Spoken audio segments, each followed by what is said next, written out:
Thanks for being here for today, first and foremost. I'm Carlo, the CFO of Penn Brothers. Over the past decade, I've had a front row seat watching hundreds of companies try offshoring. Some do a fantastic job at it, while many others stumble early on and fail along the way. But the truth is, most of those stumbles are completely preventable. This session isn't about theory, it's about what I've seen personally go wrong, the mistakes that have costed companies real money, real time, and real trust. And today, my job is to help you learn about some of those traps and help you avoid them so that you can scale your team faster, hire smarter, and ultimately get your offshore team performing at its best. So today's goal, I can summarize really in three goals. The first is just to share with you 5 of the most common pitfalls that we've seen companies face when offshoring. Secondly, it's to hear real world examples from myself and as an organization that we've seen. And then finally, it's to walk away with a playbook so that you have real practical tools you can use right away and have the confidence to avoid the mistakes that really bog a lot of our clients down in the past. So with that, I'd love for you guys to take a look at, we shared this Slido polling tool. So if you wouldn't mind scanning the QR code and answering the question, which offshore hiring mistakes do you think is most common? You can, the answers are anonymized, and you can actually pick more than one in case you've tried it yourself or have other thoughts. So I'll give you a few moments just to access that. Obviously, all 5 of these are really relevant to our conversation today because they do lead to challenges, pretty significant challenges.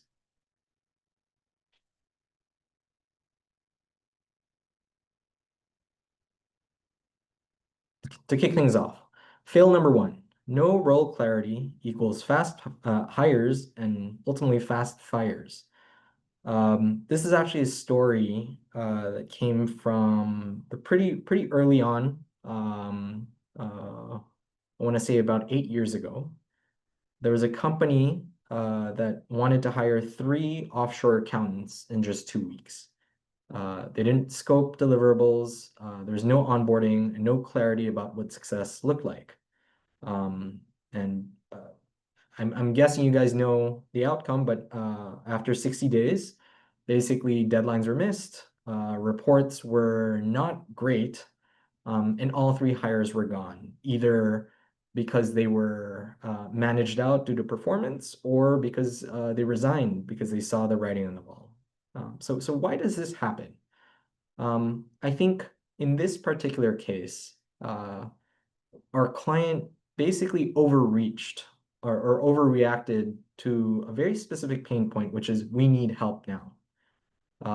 So instead of asking the right question, which is what problem are we trying to solve, we really skipped the role design and vetting process, and they opted to focus on speed over long-term fit. Now, how do we solve that, or what advice can we give to solve that issue? So before sourcing anyone, really the first thing you have to do is clearly define what are success metrics. Just like any kind of test that you would run within your organization, right? If you're trying to onboard a new tool, a new ERP, a new process, you want to test and validate that first. And that starts honestly with coming up with the right success metrics. You want to use structured interviews and scenario tests once you've aligned on those success metrics. And then ultimately align on not just the what, but also the how you expect this person, this resource to work and interact with you. And so at Penn Brothers, we've developed this 3x3 role clarity rule. And the way it works is, so we start with what are the three must-haves? So this is as it relates to the employee. So what are non-negotiable skills? What are tools? So as using the accounting example, right? Does this person need to know international financial accounting standards? Does this person have to have experience encoding different transactions in a specific accounting software? So what are the three must-haves there? Then in the middle row, you have the three success metrics. So what are the top three metrics that you want to keep track of over the first 30, 60, 90, and even up to 180 days um, to make sure you know what success looks like for this specific employee. So think of, what are the KPIs that matter to you most about this role? And then finally, you have the three alignment checks. So what are the tools, the time zones, and the communication style that you expect um, this employee to use so that you can ultimately align and make sure everything makes sense between you and your employee. So when you scope like this, you can still move fast, but you don't have to compromise on structure. So ultimately, the takeaway here is clarity beats speed. And without it, you're just hiring for failure.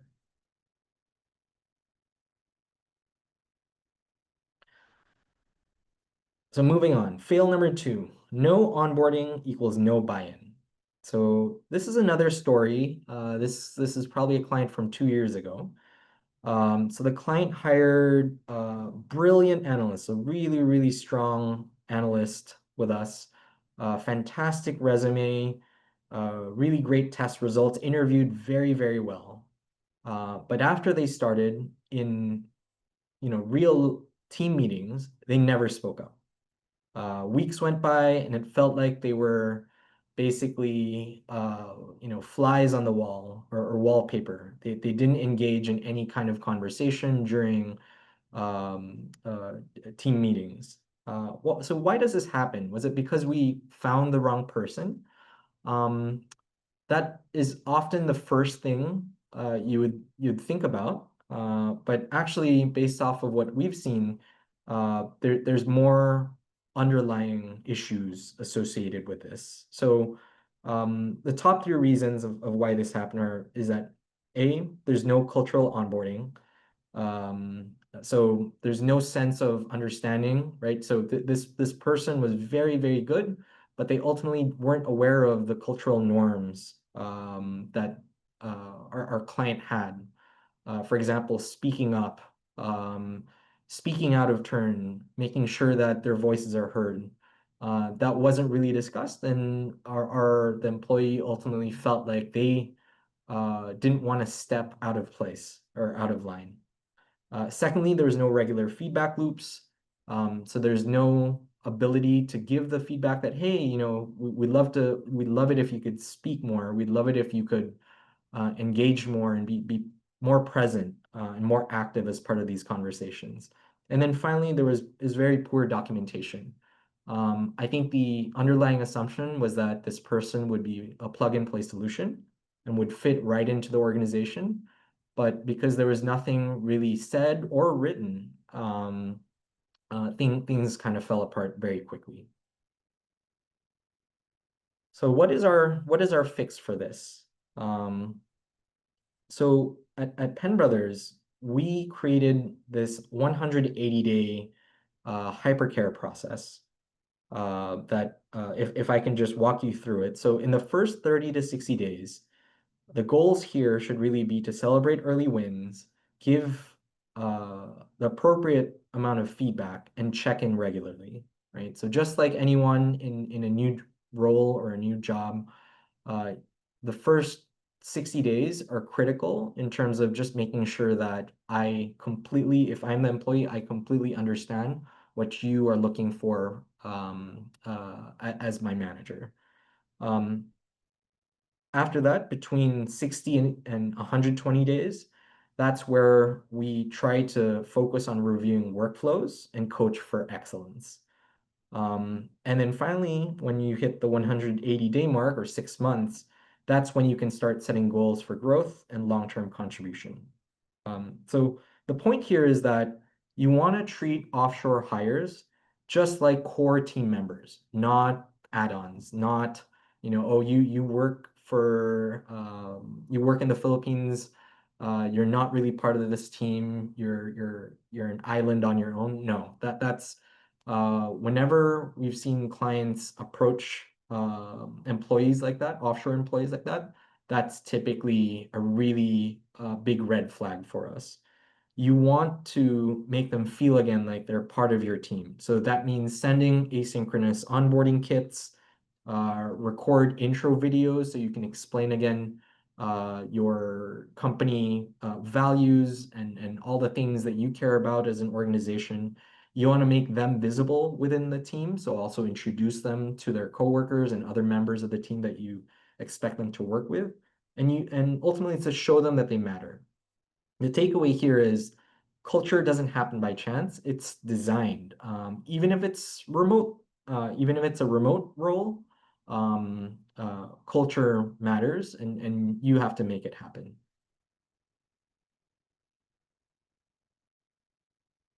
So fail number 3, cheap equals smart. So this is probably the fail that we've seen most often. It probably happens every other month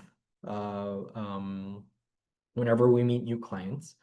Um, Obviously, the value, the cost arbitrage and the cost savings are one of the primary reasons any of our clients really look to offshore, right? If there were no cost savings, you'd probably just do it onshore and locally. But because of the cost savings, um, that's the big draw to going down this exercise. And so just going over this example, so one of our clients hired a virtual assistant for $1,000 a month to handle reporting. Obviously, this sounds like a great deal, right? Especially relative to more developed markets where hiring a virtual assistant is going to cost you maybe 4, 5, 6x of this. In reality, it became a bottleneck. The senior leadership team, so the C-suite, spent hours fixing errors, chasing updates, and redoing reports every week. Deadlines slipped, morale dropped, leadership was managing chaos instead of scaling growth. The real cost didn't end up being $1,000 a month. It was the time, energy, and lost momentum that came from the poor output. And I think this is really where we try to encourage our clients to have a bit of a mindset shift. I'll talk about it in the next slide, but the idea is you don't want to chase the lowest rate, the lowest cost. You want to maximize and optimize for ROI, so return on investment. Said in another way, you want to hire for capability and potential and not just affordability. So what's the fix here, right? So I talk about ROI, and that you want to try to measure total cost of productivity, just like any, again, investment that you're looking to make. It's not just, oh, I made this investment, it was the cheapest deal possible, I'm done, I walk away, job well done. No, typically the investment is the starting point. And what you have to do is then try to understand, well, am I getting the return on investment for this particular expense line item that I'm expecting? And so what we put together here is this pyramid. Uh, it looks like a Triforce for any Nintendo fans out there. But it's looking at cost, output quality, and support needed. So the cost is the actual rate you're paying. So this is that $1,000. Um, you have output quality, which is what work is actually being delivered and at what quality level is it being delivered at. And then finally, you have the support needed, which is how much rework or oversight is required. And it's really the combination of all three that you need to balance in order to get the real ROI equation done properly. When you do things well, when all three are balanced, that's when you win. But if the cost is low, but ultimately the quality suffers, or if your team ends up spending way too much time fixing mistakes, then you're not saving, you're actually losing. The takeaway here is that there's a quote, if it's cheap but doesn't work, it's expensive. I think the corollary to this example is what a lot of our more successful clients have done, which is rather than focus on cost savings, especially for the first hire, if you don't have a team here in the Philippines already, or if you don't have an offshore team already, for the first hire, instead of trying to maximize cost savings, give up some of that, pay a premium, find better talent. You're still going to be saving, 50, 60%, but you're now going to have a very reliable, very productive resource who can then help you build out a lower cost team in the future. So start with someone a little bit more expensive, go out of your budget, but that person is going to be a game changer. So fail number 4, assuming freelancers equals low risk. Um, so again, this happens quite often. So we had one client, they were fintech, they were in the fintech industry, and they hired a freelance QA analyst overseas. That QA analyst was very fast and efficient, and they were very happy with him until they discovered that he was also working for 3 other SaaS competitors.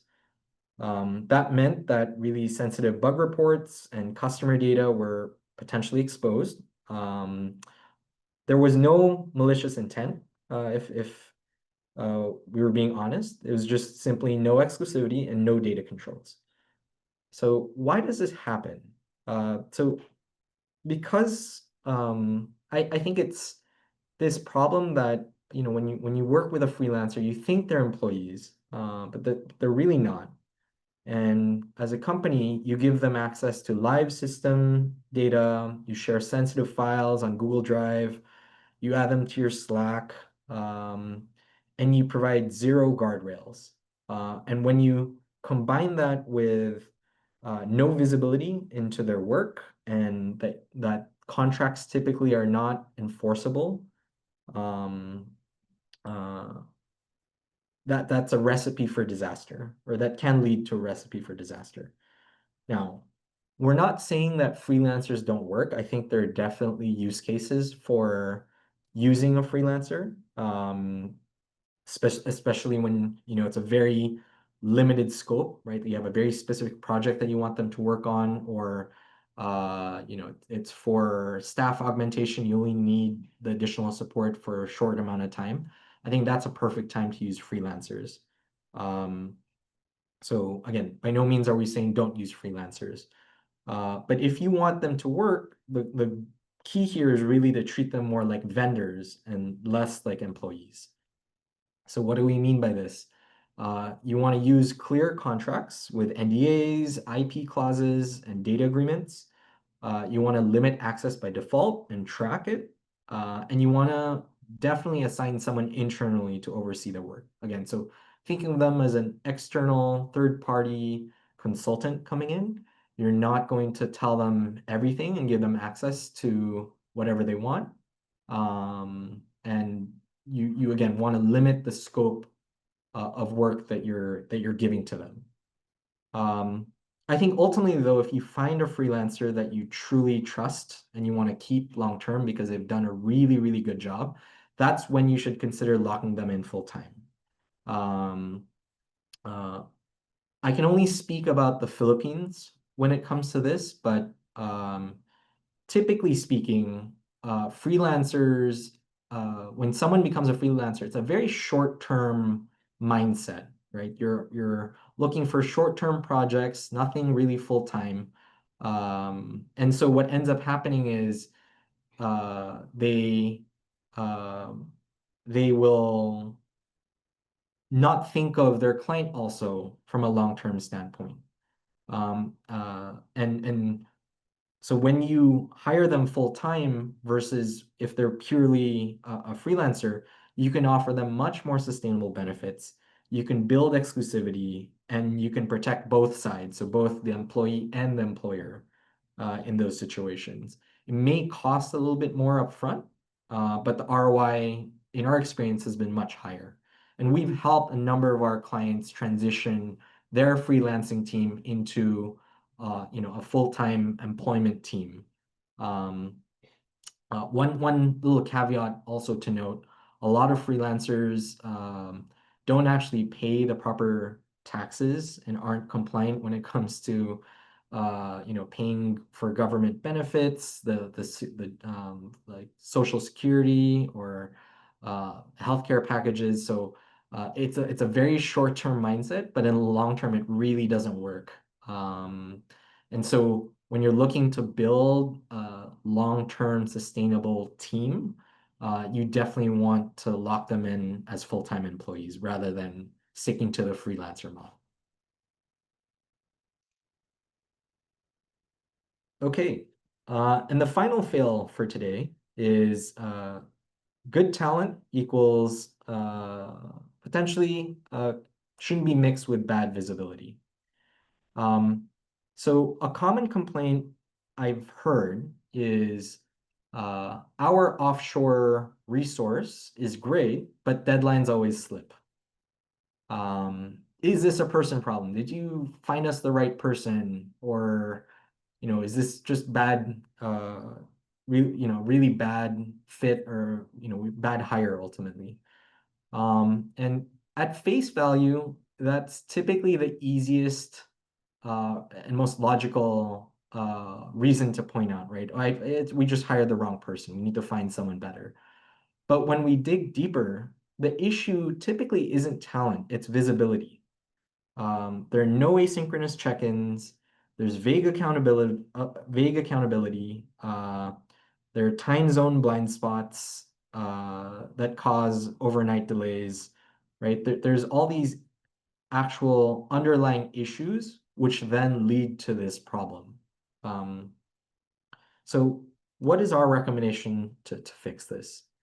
Um, it's very simple, but hopefully powerful. So you want to have weekly check-ins, both asynchronous and live check-ins. So asynchronous, ask your offshore employee to send you an email update at the end of each day in terms of what their daily accomplishments are. And then live check-ins where you have your 15, 30-minute check-in. It can be very quick, but ultimately it's just to align very quickly. You want to have clear KPIs for tasks and turnaround times. You want to make sure you have escalation paths for when things get stuck. And most importantly, document everything. Um, Honestly, the truth is you don't need to micromanage. You need performance visibility. And again, what we've seen is when you typically just leave the offshore employee to do their own thing, that doesn't always end up great. There are cases where, the employee is able to figure it out and communicate properly and ultimately manages expectations well.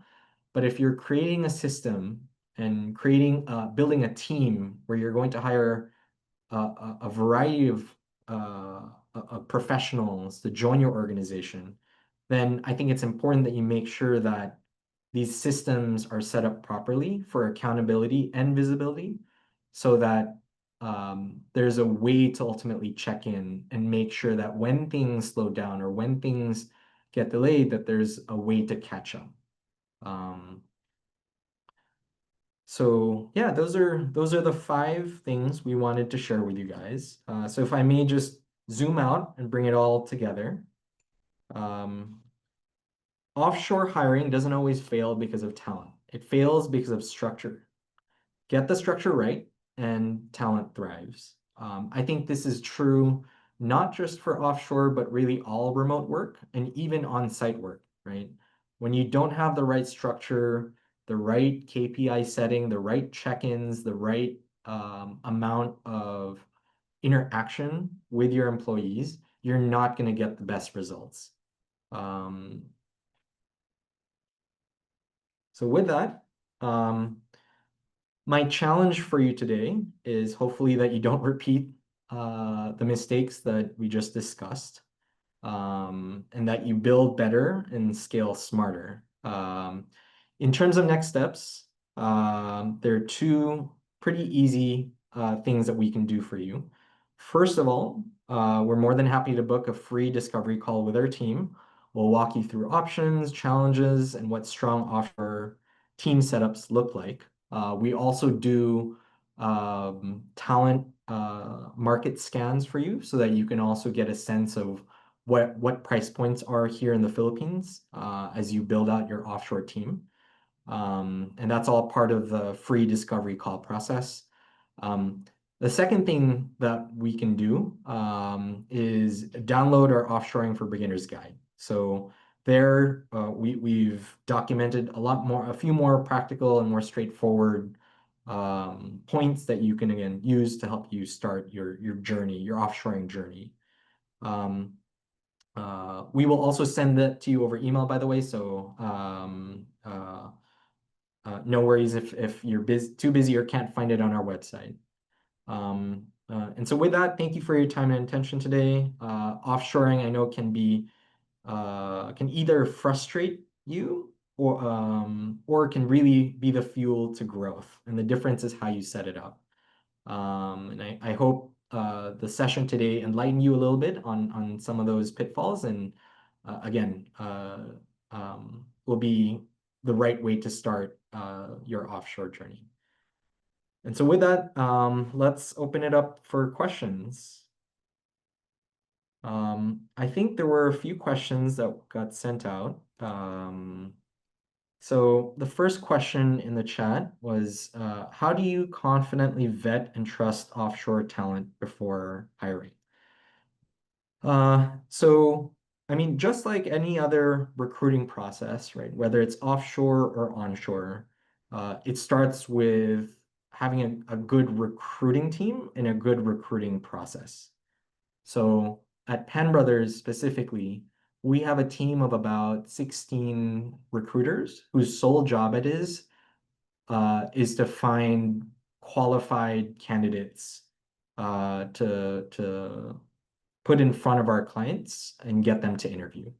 And as part of our process, uh, we do a number of things. So first and foremost, we do look at we do post the job on legitimate job posting sites. We use LinkedIn, and we really try to find qualified candidates with the right kind of experience. Secondly, we then do a few layers of screening, both uh, um, live interviews with our recruiting team. And we also use AI recruiters to help vet and pre-screen a lot of those candidates for our clients. And typically from those conversations, it's very easy to tell who can actually deliver versus who's just putting things in their resume and ultimately trying to get a job without having the right experience. We then on the back end, so once our client goes through the recruiting process and picks someone, we do actually also go through a background verification process where we look at we hire a third party background checker to understand if this person everything that this person says they did in their resume is actually correct. And then finally, obviously, reference checks. Question number two, what's the biggest concern about legal or compliance risks when hiring overseas? So again, I can probably only answer this when it comes to the Philippines. But obviously, when you think about offshoring, there are multiple ways to go about it, right? So um, on one end of the spectrum, where Penn Brothers sits, you can work with an employer on record, like Penn Brothers, who will legally employ and handle all legal and compliance matters for you on your behalf, so that you don't have to worry about that kind of stuff. So you're effectively outsourcing that work to us. Um, and so that's one end of the spectrum. And on the other end of the spectrum, you can obviously start your own entity and build up your team more organically speaking. Um, I think the challenge there is really understanding what is the ease of doing business in that respective geography.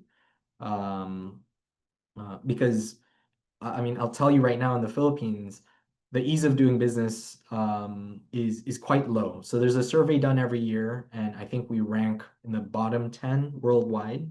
So there's ultimately a ton of really great, talented, experienced people here in the Philippines.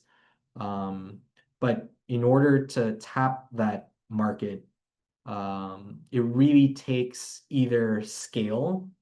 So, you're thinking about the big Fortune 500 companies, large conglomerates. Uh, when you have scale, you will then be able to set up your team and build and be able to manage compliance from that standpoint. But if you're smaller scale, I think that's where some challenges lie because ultimately the Philippines is still has a lot of bureaucracy. There's a lot of red tape, and unfortunately, there is corruption here.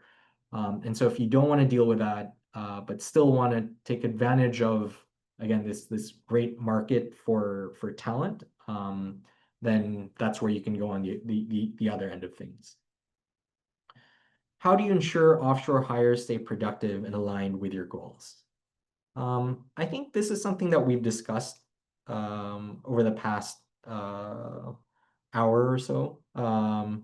It's really making sure that again you have a plan in place before you hire. So it's creating that clarity, creating those success metrics, and then supporting your resources so that they ultimately get that any feedback. Uh, Obviously, the faster they get the feedback, the better, because they can very quickly turn a bad situation around and start delivering. I think that's probably the biggest factor in terms of being able to stay productive. Just like again, any other output-based system, you want to lay out what output you want and really define things well so that the goals are stated and the goals can be met. And in our experience, clients who are able to do that end up being much more successful when offshoring. Okay, question number four. What makes it difficult to find the right people in the offshore market? Um, I think here I really answer this in two ways. So first and foremost, uh, I'd say does the talent exist? So obviously, if you're looking for, trilingual Spanish, German, and English speaker in the Philippines, that's really tough, right? You're not going to find, they might exist, but they're definitely unicorns. And so you want to make sure you're also looking for people in the right markets. Um, but I think second, more than just the talent, assuming the talent exists, it's again working with the right partner, especially if you're not familiar with the offshore market that you're trying to enter. You want to find the right partner who can help you navigate where to find the right people for the roles that you're looking for. And that's something you develop over time. It's not something that you can easily get, right? Knowing which job board to post, knowing which local companies are better than others. I think those are some of the things that a really good recruiting team will be able to afford you, which can make it a lot easier for you to find the right people. Question 5, how do you protect our company's data and maintain accountability across time zones? So we do have, I think we'd have I have two answers for this. So at Penn Brothers, we have a base layer of data privacy and information security policies that we follow um, to ensure that ultimately data privacy is maintained. So as an example, we invest in software that will lock out a computer, hard lock it out.